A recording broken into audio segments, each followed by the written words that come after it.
დავით ნარმანიას დედასთან დაკავშირებით საკითხს ზუგდიდის საოლქო საარჩევნო კომისია განიხილავს. ასეთი განცხადება დღეს ცესკოს თავმჯდომარე თამარ ჟვანიამ გააკეთა. შეგახსენებთ, ნაციონალური მოძრაობის მტკიცებით ზუგდიდის რაიონის სოფელ კოკის 97 საარჩევნო უბანზე კომისიის წევრი იყო თბილისის მერობის კანდიდატ დავით ნარმანიას დედა, რომელიც ამ მრჩეველს მათი განმარტებით მისთვის სასურველი კანდიდატის შემოხაზვას აიძულებდა. ნაციონალური მოძრაობის ერთ-ერთმა ლიდერმა ზურაბ ჭიაბერაშვილმა გუშინ ვიდეო კადრებით წარადგინათ და განმარტა, რომ დამკვირვებლების მიერ გადაღებული მასალა სწორედ ამ ფაქტს ასახავს.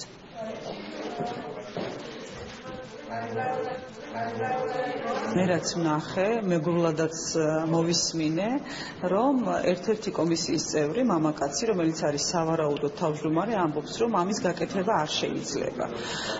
ამ შემთხვევაში რისი გაკეთება არ შეიძლებოდა, რა მოხდა იქ რეალურად, იყო აგიტაციის შემთხვევა, იყო თავისი ნებით, ფარულობის გამჟღავნება თუ ასე შემდეგ, ამას ყველაფერს მოიკვლევს ზუგდიდის ოლქი.